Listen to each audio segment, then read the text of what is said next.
Hello.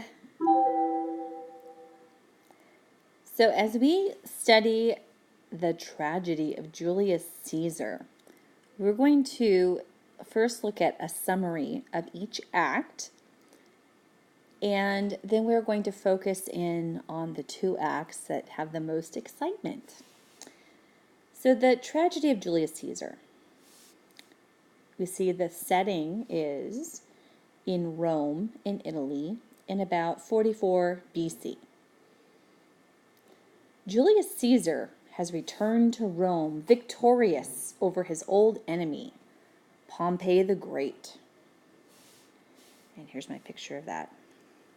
Caesar has returned to Rome. Remember, Italy is shaped like a boot. And he is victorious over his old enemy, Pompey. Rest in peace, Pompey. Workmen are celebrating the victory in the streets. Two government officials who are against Caesar scold the workmen for supporting Caesar, and they break up the party. They break up the celebration.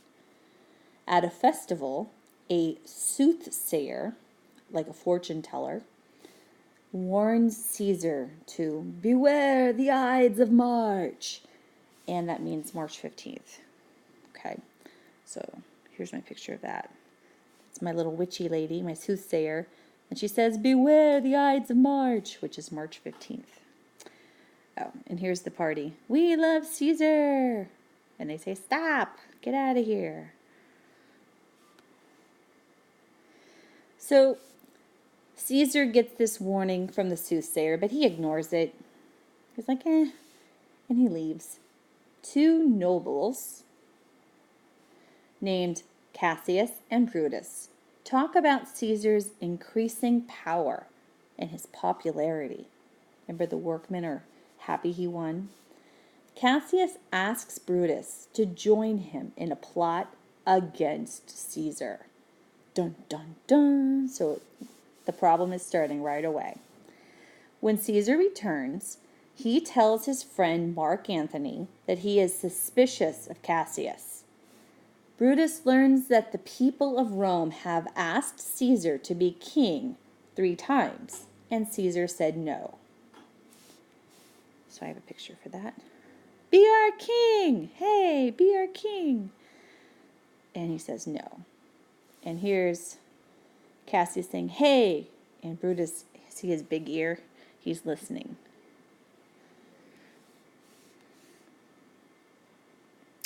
Later, Casca, a friend of Cassius, worries about the fierce storm that night. I mean, crazy storm in Rome. Like scary into the world kind of storm. Cassius says the storm and other strange events are a sign, like a supernatural sign that something bad is about to happen. And, ladies and gentlemen, what do we call that? I know, we call it foreshadowing. Cassius warns that Caesar must be killed. He asked Casca to help him kill Caesar, and Cassius then plans to convince Brutus to help them. And that is Act 1. Whoa. So there's a fierce storm, lots of bad stuff happening. And the takeaway is Cassius says, let's kill Caesar. Okay, how do I get Brutus to help kill Caesar? And that's Act 1.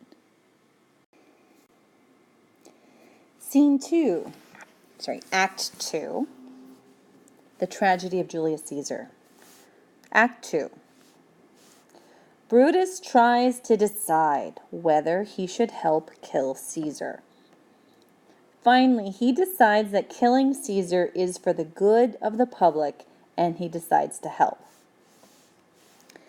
And my picture of that. Here's Brutus trying to decide.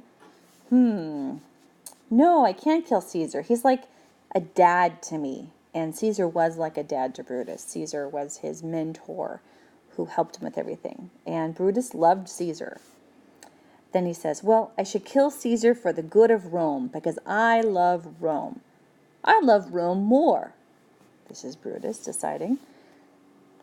And then the conspirators come and they say, hey, let's kill Mark Antony too. Brutus says no. Before the end of that scene, Portia, who is Brutus's wife, comes in and says, what's wrong, honey? Why are you so troubled? Okay, so let's see where we. Cassius and the other conspirators arrive. Cassius suggests they kill Mark Antony as well, who is a good friend of Caesar. Brutus disagrees. He says, don't kill Mark Antony. The conspirators leave. Brutus's wife, Portia, sees that Brutus is upset. Okay, the next scene, Caesar is at home with his wife, Calpurnia, and there's a severe storm. Calpurnia has dreamed that something bad will happen to Caesar, and she begs him, don't go. Do not go to the Senate on this day. And Caesar disagrees. He basically says, I'm not a coward. I'm a man. I gotta go. So here's Calpurnia, and I should have done some lightning or something. There was bad storms and bad dreams that she had, and she just knows in her heart that something's going to happen. And he says, bye, I'm not a coward, I'm a man. Okay, the last part of Act 2, Decius, who is one of the conspirators, comes to Caesar's house. He says that Calpurnia misunderstood her dream. He tells Caesar that the Senate will laugh at him if he does not go out today. And other conspirators come. Okay, so they talk him into it. Caesar plans to leave for the Senate with him. On the street, there's a man named Artemidorus, and he has a letter for Caesar. He plans to hand Caesar the letter before Caesar enters the Senate. And the letter names all of the conspirators who are trying to assassinate or kill Caesar. But it's a tragedy, right? The letter and the man get there too late. That's supposed to be a clock. He's out of time because Caesar has already entered the building. Portia, who is Brutus's wife, sends her servant to the Senate to see what is happening. Outside her house, there's a soothsayer who tells Portia that Caesar might be in danger. And remember the soothsayer, the witch-type person who's been saying, beware the Ides of March. Okay, now we have Act 3, the tragedy of Julius Caesar, Act 3. Now Caesar stands outside the Capitol. He's outside the Senate. He reminds the soothsayer that the Ides of March are here. The soothsayer tells Caesar that the day isn't over yet. So this is a soothsayer that said to him, watch out for this day. He says, hey, I'm fine. The day is here. I'm still here. And she says, the day is not over yet. Artemidorus tries again to give Caesar that letter that names the conspirators. One of the conspirators stops him by asking Caesar another question. They're conspirators. They're working together, right? Then the conspirators surround Caesar. They stab him to death. Right there in the middle of everybody. When Brutus stabs him, Caesar says, et tu, Brute, and dies. And that is probably the most famous line from the entire play. Because, again, Caesar was like a father to Brutus. He was his mentor. So, et tu, in Latin, means even you and you too, Brutus. These other jokers, yeah, I understand that they would want to kill me, but you? So, we understand that it's really his heartbreak at having this person he loves stab him that really has him give up and he dies. Okay, so here we go, my picture. So here we have them surrounding Caesar with their knives. Et tu, Brute. Okay, the conspirators wash their hands in Caesar's blood. It's really gory, guys. Like every play version I've seen of this, they just literally dip their hands in his blood. And then they enter the marketplace, like the plaza where everyone is. When Mark Antony enters, remember he's the best friend of Caesar, he pretends to agree with the conspirators, which is probably smart, or they would have killed him, right? He asks to speak at Caesar's funeral.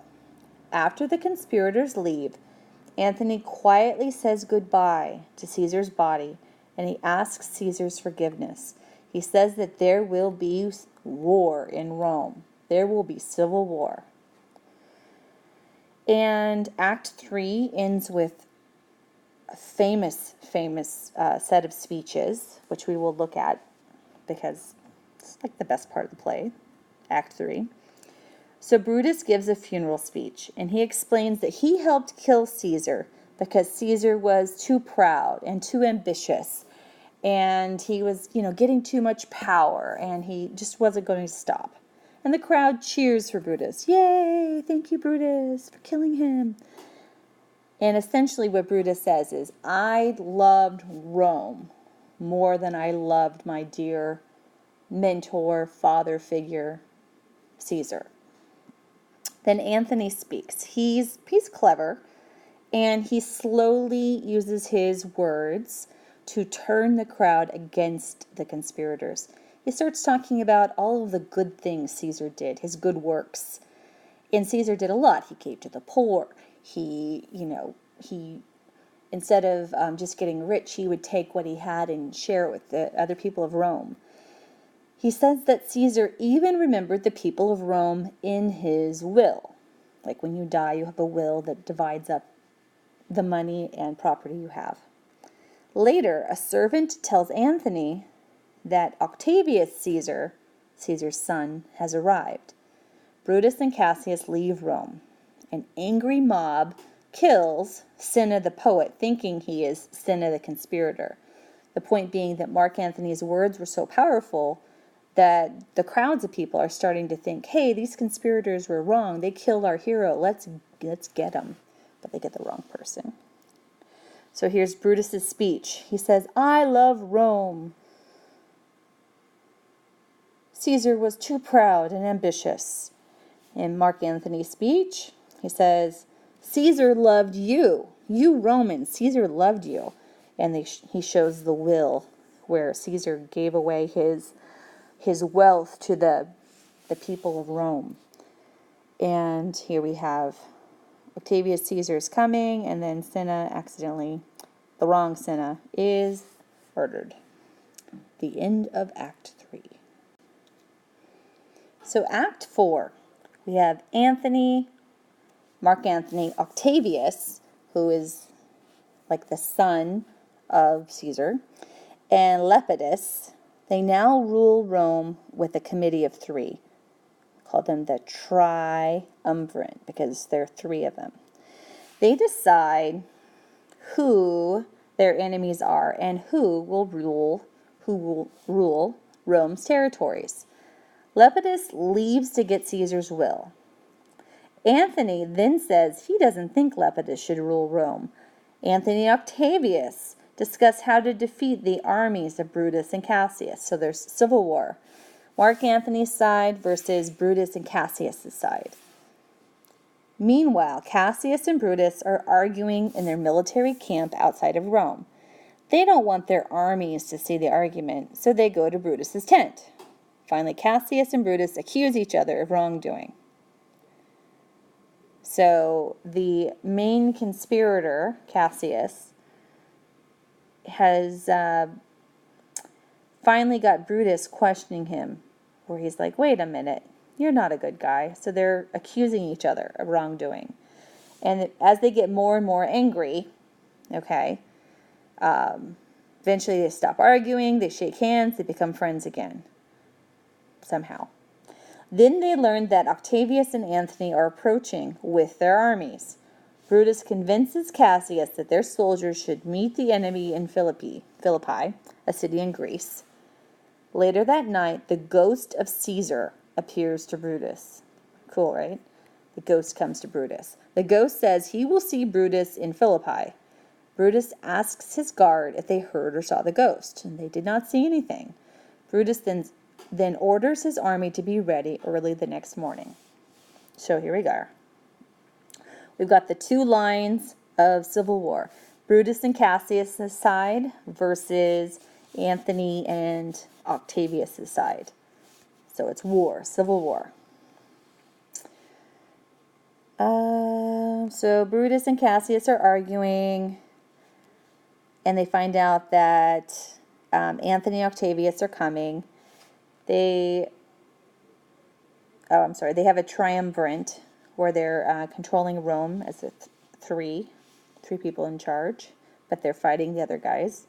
Then Brutus has this dream that in Philippi, Caesar will see him there. Caesar's ghost tells him that. I made it like a Pac-Man ghost, sorry. And we're going to end with battle. That is the excitement of Act 4. Okay, so the conclusion of the tragedy of Julius Caesar, Act 5. Okay, so we're still in battle. Octavius, Antony, and their armies are waiting for Brutus and Cassius' armies. Octavius, Antony, Brutus, and Cassius meet, and they start insulting each other. Oh, you're this, oh, you're that. Octavius then says they should start fighting. During the battle, Brutus sends a messenger to Cassius. He tells Cassius to battle with Octavius' nearby army. He is sure that Octavius' army is weak. Cassius hears incorrect bad news about the battle. In despair, he asks the messenger to stab him with the sword used to kill Caesar. These Romans, huh? So Cassius misunderstands the message, and he basically kills himself with some help. Titinius, Cassius' officer, also kills himself. In Roman culture, it was more noble and more respected to kill yourself than to fail. And we wonder why Rome fell. Okay. Brutus now enters. He has defeated Octavius' army. He finds Cassius and Titinius dead. He leaves to enter the battle again. Two trusted soldiers, young Cato and Lucilius, go with him. Cato is killed in battle. Lucilius is taken prisoner. He tells Antony that Brutus will never be taken alive. Brutus returns from battle. He's tired. He's defeated. He's just seen all these people he cares about killed or captured. He asks 3 of his men to kill him, and each of them refuse. No, I'm not going to kill you. No. Brutus tells them he saw Caesar's ghost, and he begs them again to help him die. One of the men just agrees to hold a sword. Brutus runs into the sword and dies. Wow. Okay, so Antony praises. So Antony and Octavius come over and they see this, right? And all these dead people, their enemies, the leaders of their enemy side are now dead. So Antony's standing over Brutus and he says good things about him. He says that the other conspirators killed Caesar out of envy. They were jealous. They were haters. But Brutus was the only one who thought killing Caesar was for the good of all the people. Okay, so here we have them, they're saying insults to each other. Okay. Running into his sword. Hold my sword. I will kill myself. I'll run into my sword. Okay. And here we have the ghost of Caesar. Brutus is dead. And Mark Antony is saying he was really the #1 Roman. Now, notice that most of the acts of the tragedy of Julius Caesar are mostly about Brutus. And many people say Julius Caesar isn't really the hero of the tragedy of Julius Caesar. Brutus is. that Brutus is basically the main character, and it is still a tragedy, the tragedy of Brutus, who went from trusted, loved